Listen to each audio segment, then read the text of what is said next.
Hi everyone, hope all is well. Today we are going to be taking a deep dive into my iPad. A couple of months back I did a what's on my iPhone and you guys seem to have really enjoyed it. So I figured it would be the perfect time to show you guys what's on my iPad. My iPad is specifically for me something to pass the time and to be creative, and I figured this was like the perfect time to show you guys some of the apps that I've been using, just because we have a little bit more time at home now and these are perfect for passing the time. So without further ado, let's get started. So the iPad I currently have is an iPad Pro 10.5 inch. It was kindly passed down to me, like the person was getting a new iPad and so I needed a new one, and so I was able to get this one and I'm so happy I have it. It's a white and gold one and I just got this really inexpensive case to go on top of it. It's not the perfect size for it just because, I knew it wasn't that expensive and I knew it was gonna be like a little iffy, but for now it is perfect so that I can easily travel with it and carry it around and whatnot. So I'll be putting my screen recording right next to me right here. So this is the first page of my iPad. I have the same background for my lock screen as I do for my background. It is just something really cute and creative, nothing too complicated or personal or whatnot, just because I like to use this more as like a creative sort of outlet. So I like to have this little painting in the back. So what differs between my iPhone and my iPad is that I use a little bit more of what's on the front of the page. So on the bottom here I have the messages from my iPhone. I have Spotify. I usually, listen to things on my phone, but I like to have it on my iPad just in case. And then I also have Gmail. I'm not gonna open it up just because, I got personal stuff on there. And then I also have Chrome, which, I use for a bajillion things. I ask myself questions all the time and Google's right there to help me. So I usually use Chrome. I never really use Safari.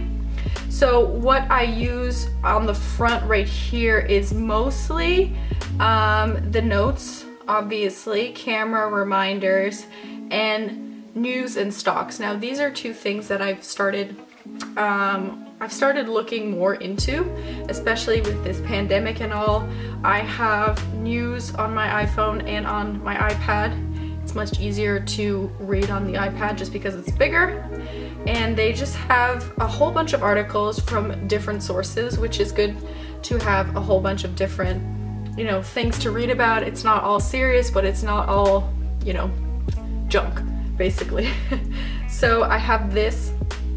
And then a lot more recently, I started to try and research a little bit more on the stock market. I know that it's looking not too great, but as we know from history in itself, this is pretty much the perfect time to really start getting to learn about it and maybe even start putting in a little bit of money from time to time. It's the best way for young people to get into the stock market. Like, stocks are very inexpensive right now, so maybe if you put in $50, it might be a lot more in the future. So something to think about. And so we have all like the stocks here, and then they also have the news in comparison to the stock, so you can search whatever stock you want. And then that's pretty much it for the front. Next we're going to go slide onto the next one. I have the photo booth app right here, as you can see. Hi. And I don't really use it all that much, but I figured it was good to have just in case I needed it for something funny or something fun. So I just have it on my second page right here, just something for creativity. And then as we go along, we have shortcuts, iTunes Store tips, which I don't really use. And then we start getting into the good stuff. So I have this app called Happy Color. The one thing that I regret not buying before, all of the closures really hit was a paint by number. I know that I could probably get it off Amazon or something like that, but I feel like they're a lot more expensive now just because they're a lot more high demand, but I used to love doing paint by numbers. But this app right here really, you know, gets that itch. Is that the saying? It really is similar to it. It's not the same just because there's nothing like, you know, paint on a paintbrush going onto a canvas, but this really, oh yeah, scratches that itch. It really scratches that itch.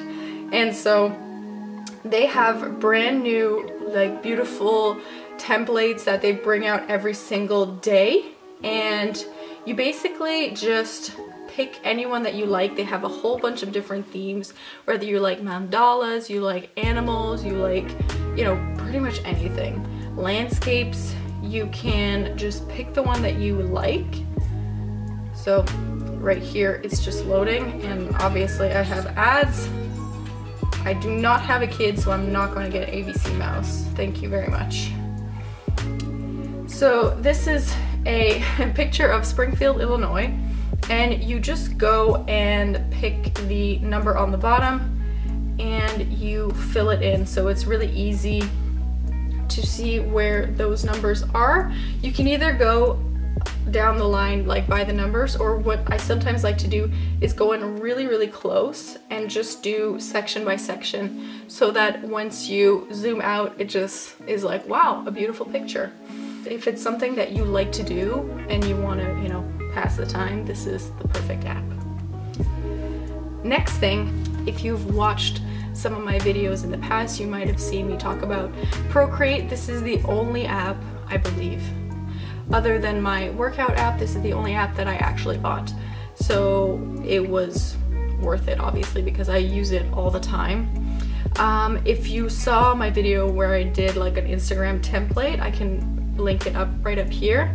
I show you guys how I do some of my Instagram templates. I want to learn a little bit more about, you know, calligraphy and like having beautiful designs and writing, because I also use it a lot for my thumbnails and whatnot. So that's pretty much mostly what I use it for, but I know that it has so much more potential and I could do so many more things with it.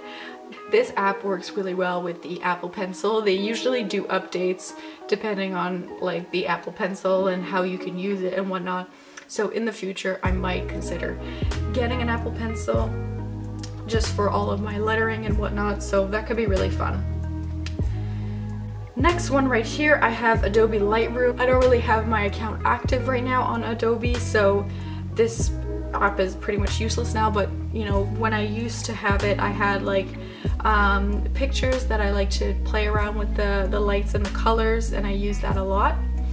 Next one I have here is Trivia Crack. I haven't used Trivia Crack on my iPad for a while, but I figured it was something really interesting to have, just because even if you're not much of a gamer like myself, like I don't have a lot of games on my iPhone or my iPad, regardless, this is like the perfect time to connect with people that you can't see in person. So something like Trivia Crack or Scrabble is something really fun to have on your iPad and to just play with your friends no matter where they are.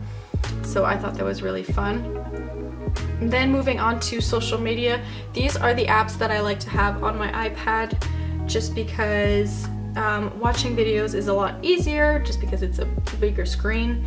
So here is all my recommendations. I have Jeffree Star, I have Bon Appetit, the Try Guys, you know, the huge. So this is what I have. Next up I have TikTok. So once again, easier to watch some videos, and I've been recently into TikTok a lot. And this is my sister. Dang.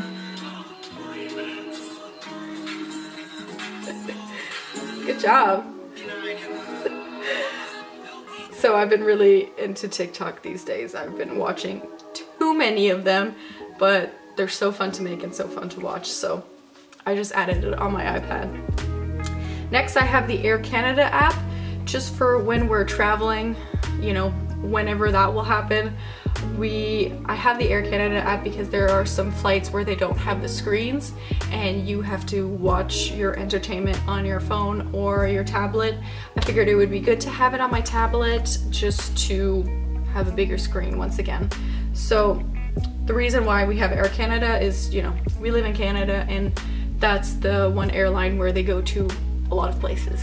That's why I have it. Then I have LinkedIn, which, you know, I consider it more of like a news feed. Like I don't really use it to connect with so many people all the time, but you know, it's good to have for your professional life, and it's good to keep up to date with what's going on. Next I have Pinterest, which like the iPad is the only place where I really go on Pinterest and look through different inspirations.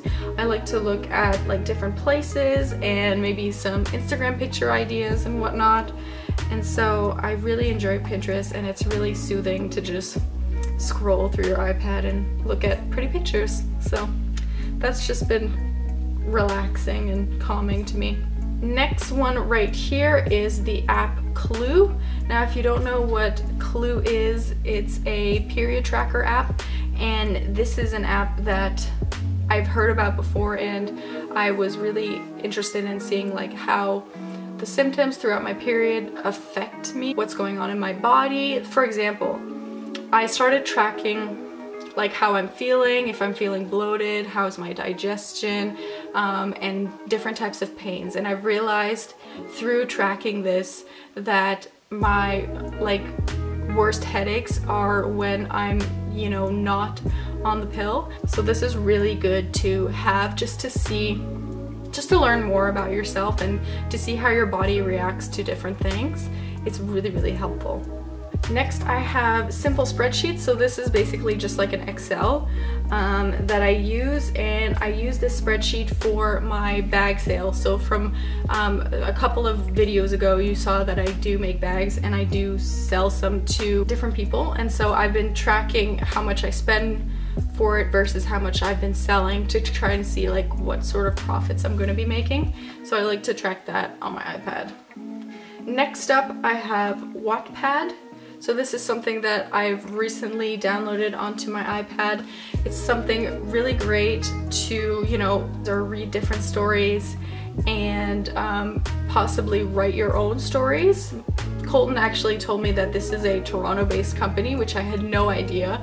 It's been around forever, but I've just recently like gotten interested and wanted to read a little bit more about it. So I got the app, and I'm really excited to read a couple of stories and maybe try my hand at my own story. We'll see. Last but not least, over here I have Jamie Oliver. This is his free recipe app. So these are basically just really simple and fun recipes that he puts on his app. He only features a couple of recipes. You'd have to buy his more extensive app to get all the recipes, but it also has really fun tips and tricks like how to make great scrambled eggs, how to prep an avocado, etc, etc. But once again, if you want the whole thing, you're gonna have to like buy into the app. But for now, I just like to use it for, you know, recipe inspiration or whatnot, even if I can't really get into the recipe. But yeah, it's been really fun to look through and see what kind of things that we can make during our self-isolation. So I hope you enjoyed looking through what's in my iPad, and if you have any app recommendations, apps that you love to use on your iPad, please let me know. I would love to hear what you've been up to these past couple of weeks. I hope everyone is staying safe and staying healthy, and I will see you guys in the next one.